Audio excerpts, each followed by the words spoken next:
Are you tired of lackluster pizza sauce? Then it's time to up your game with my homemade sauce that's bursting with flavor. So grab your apron and let's get started. I'm going to walk you step by step on how to make this. But first, let's take a quick look at the ingredients.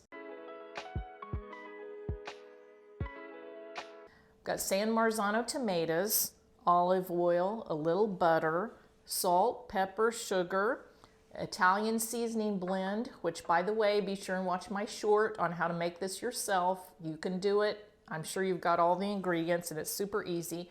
A little bit of crushed red pepper flakes. If you don't like a little bit of kick to your sauce, then leave that out. Freshly ground black pepper, fresh basil, and then minced red onion and minced garlic. And you might be thinking, what is minced, chopped, diced, all that? Well, let me tell you.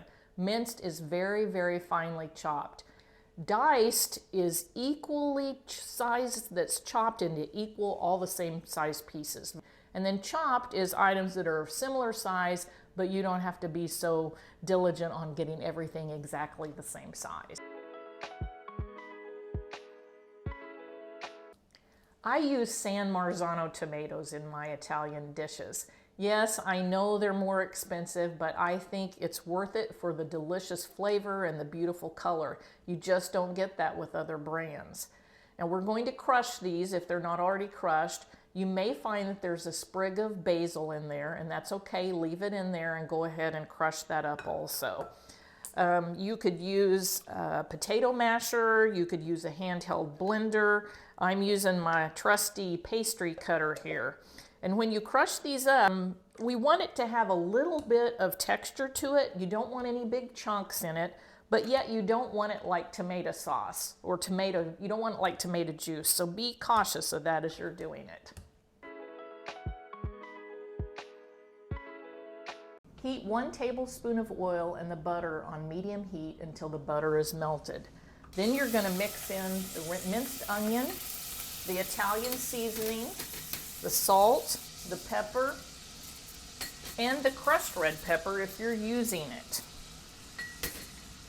You're going to saute this until the onion softens. The onion has softened, so now we're going to add the garlic and we're going to saute it until fragrant. It should take 1 to 2 minutes. You want to be careful, and the reason we didn't add it earlier was if you added it then it might burn, and burnt garlic tastes bitter and we don't want that.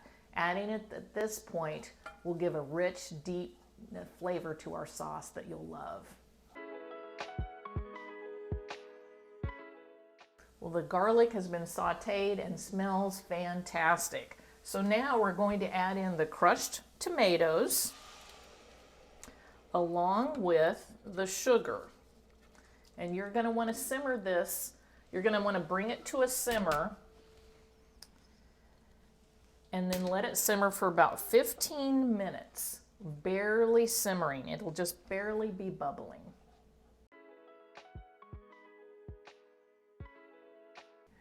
We've simmered the sauce now for 15 minutes, so we're ready to add the baking soda.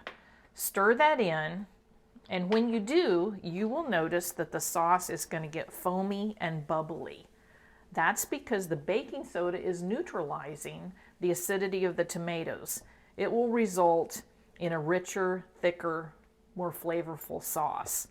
If you like to know the why behind cooking techniques or why we add certain ingredients, be sure and subscribe to my channel and also hit the like button while you're at it. I've got over 50 years of cooking experience and I am happy to share.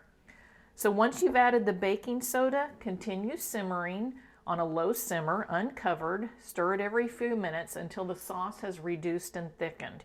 You will simmer this for about 30 minutes total. So the sauce has finished simmering and it smells so delicious. I wish you could smell it. At this point, you're going to add the remaining olive oil, and if you're not freezing the sauce, add the fresh basil. If you are freezing it, wait until you thaw it out and are ready to use it to add fresh basil. It'll just taste better. This is also the point at which you're going to want to taste it to see how is the acidity in the tomatoes.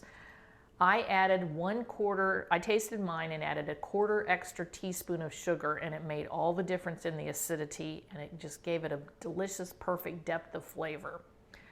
So I always make a double or even triple batch of this stuff because it's easy to make. It freezes so beautifully, and I freeze it in a 1/2 cup container, which works great for my husband and I. But of course, freeze it in whatever works well for your family.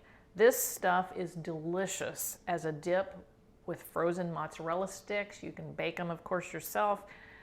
Crispy chicken parmesan, cheesy garlic bread, and of course, pizza. And speaking of pizza, be sure and watch my video about how to make deep dish pizza. It's homemade, it's cheesy, it's delicious. I'll walk you through step by step, and it utilizes this very sauce. So let me know in the comments, how do you use your pizza sauce other than on pizza? And we'll see you next time. Thanks for joining.